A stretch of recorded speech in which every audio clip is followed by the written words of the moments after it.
el sistema presupuestario e iniciamos el siguiente sistema que se corresponde con el de crédito público.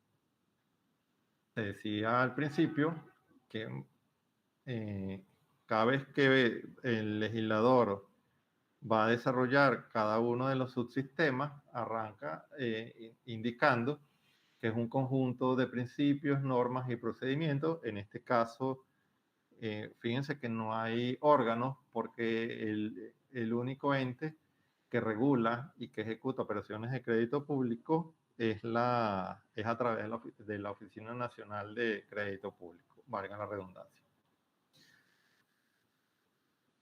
Las operaciones de crédito público están regidas por la Ley Orgánica de la Administración Financiera del Sector Público, su reglamento número 2, la Ley del Marco Plurianual de Presupuesto, que se señaló que todavía no se cuenta con esta ley en casi 22 años de existencia de la LOAF, y se maneja también o se podrá regir por leyes especiales, decretos, resoluciones y convenios relativos a cada operación.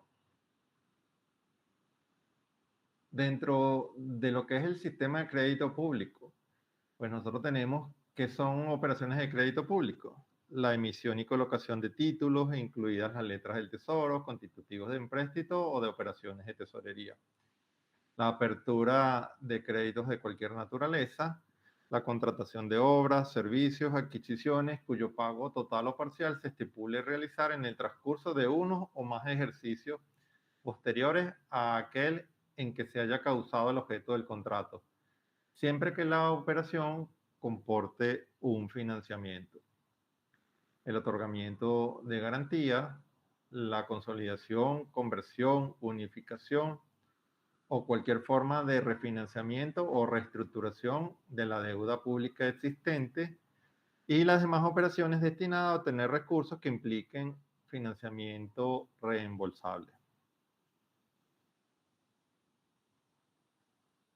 Continuamos con las operaciones de crédito público. ¿Se utilizan para qué? Para arbitrar recursos o se destinan para arbitrar recursos para realizar inversiones reproductivas, atender casos de evidente necesidad o de conveniencia nacional y cubrir necesidades transitorias de tesorería. En esta lámina, ¿qué podemos señalar? Que las operaciones de crédito público no van a gasto corriente, van destinadas al gasto de inversión, como lo dice allí, inversiones que sean reproductivas, que al final se traduzcan en una mejora de las condiciones de vida de los ciudadanos de nuestro país.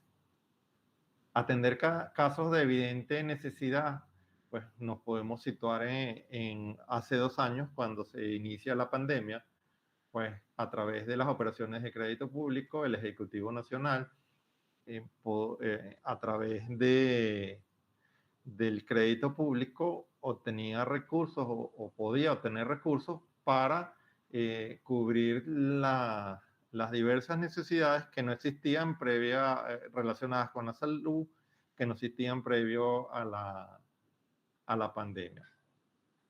Y esto de cubrir necesidades transitorias de tesorería, recordemos que esta ley fue promulgada en el año 2000, y más adelante, cuando estemos abordando el subsistema de tesorería, nosotros vamos a explicar a qué se refiere esto de cubrir necesidades transitorias de tesorería.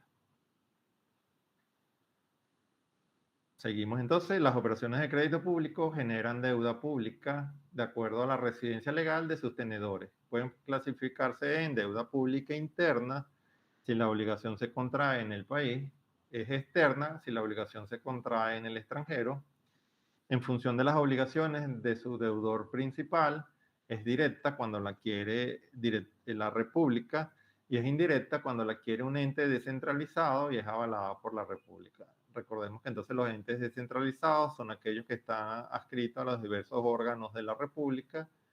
En este caso podemos citar como ejemplo Corpoelec.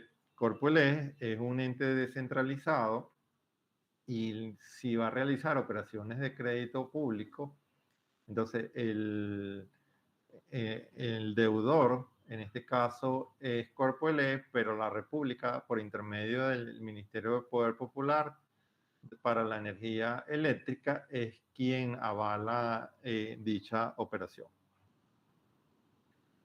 Otro de los aspectos básicos del sistema de la administración de la deuda pública es endeudamiento. Aquí se refiere a la captación de recursos mediante las operaciones de crédito público. Se realiza a través de la contratación de préstamos y la colocación de títulos.